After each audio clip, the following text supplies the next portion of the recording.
Bem-vindos a mais um vídeo. Esta semana trago-vos aqui a mudança do quarto de hóspedes. Esta cabeceira precisava de ser remodelada, precisava de ser renovada, porque estava muito maltratada.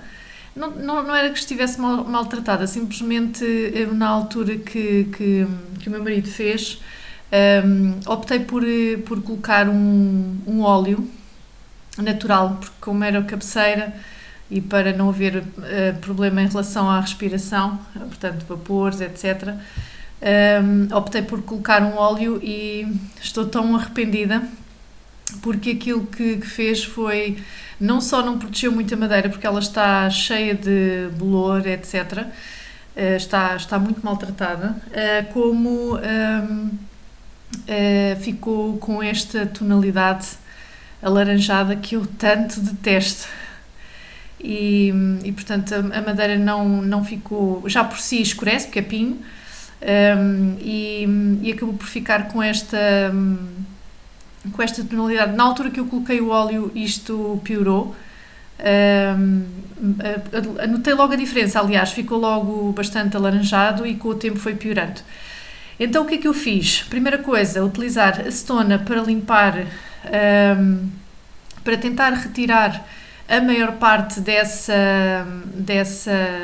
óleo, porque já tinha feito uma limpeza anterior, portanto já tinha lixado um espelho que eu tinha, que também tratei com esse óleo, mas vou ser sincera, precisava ter passado com acetona, porque ficou muito... a velatura que eu depois coloquei por cima não ficou... a madeira não absorveu tanto.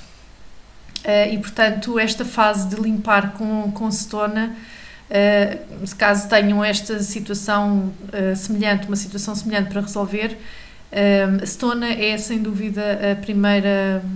deve ser aplicado, se querem um acabamento minimamente decente depois no final. É importante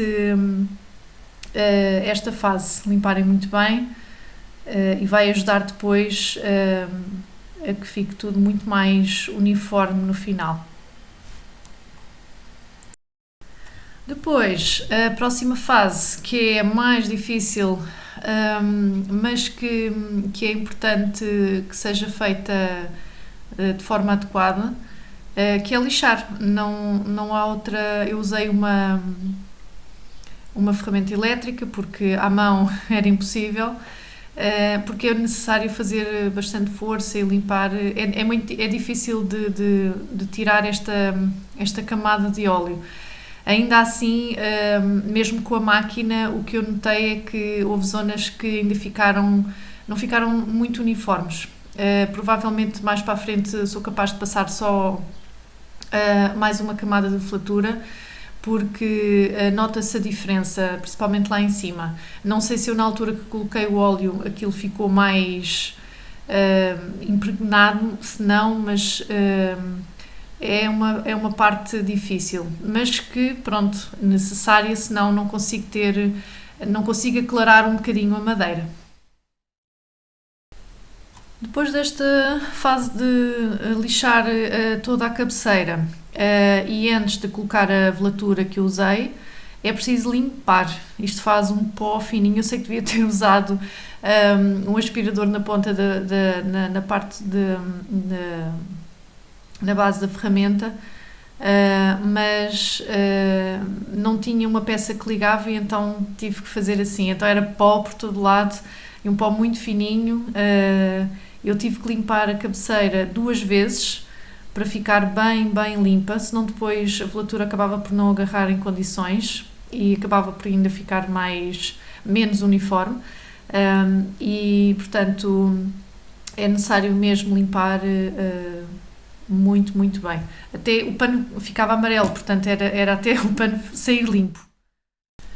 Então, para tentar aclarar aqui a madeira, uma vez que não conseguiria voltar a ter a tonalidade original, mas queria tentar retirar aqui este tom alaranjado e aclarar um bocadinho então o tom da madeira. O que é que eu fiz? Utilizei uma velatura com cor, portanto com cor branca,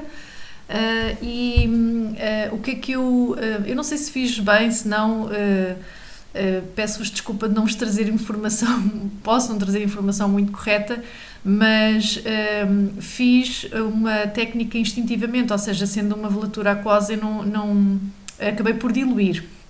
E diluí por duas razões. Fiz metade água, metade velatura.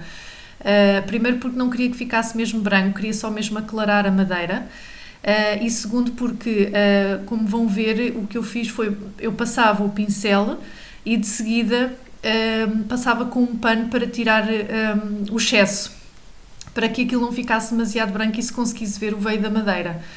Então, se eu já tinha usado anteriormente noutra peça, num espelho, e não diluí, e sinceramente o que eu notei é que mesmo com a passagem, aquilo seca muito rapidamente e com a passagem do pano não retirava muita coisa.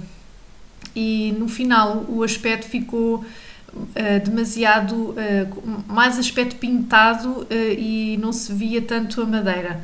E desta vez o que eu optei por fazer foi fazer essa diluição, porque não só a passagem demorava mais cada vez que eu passava, portanto eu fazia só 3 ripas de cada vez e quando passava o pano notava que retirava bastante e ficava o efeito que pretendia. Portanto, não sei se será uma técnica boa ou não, se depois a longo prazo a madeira ficará bem tratada, se não, posso-vos dar um feedback mais para a frente, mas para já foi o que fiz e gostei do resultado, que depois vão ver mais à frente e espero que a informação vos seja útil.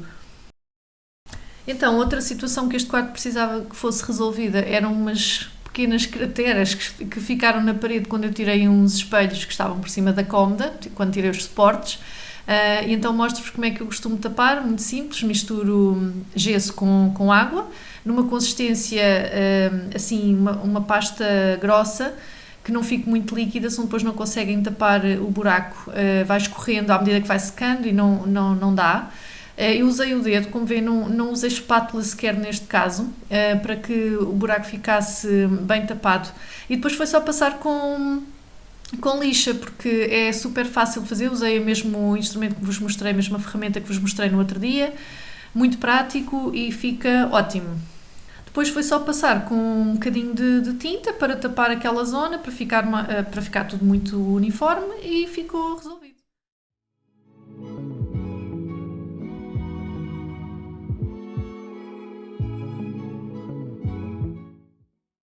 Por fim, vem a parte mais divertida, que é o processo criativo. Portanto, o processo de decorar o espaço e de experimentar e ver o que é que fica bem, o que é que podemos mudar, o que é que podemos aproveitar que já temos em casa. Não gastei muito dinheiro para fazer a decoração destes espaços, é muita coisa que tinha em casa. Desenrasquei aqui algumas coisas, depois tenho que fazer um vídeo para fazer um apanhado de tanta coisa que eu faço aqui por casa, do chamado low cost, não é? O não precisarmos de gastar muito dinheiro para termos uma casa bonita, pensar um bocadinho fora da caixa. Às vezes não olhamos para os objetos, ou seja, olhar para os objetos com outra, para usá-los noutra função. E portanto espero que gostem do resultado final, digam-me nos comentários o que é que acharam e aqui está o quarto de hóspedes com uma decoração num estilo boho, mais neutro, cheio de plantinhas e muitas texturas. Espero que gostem.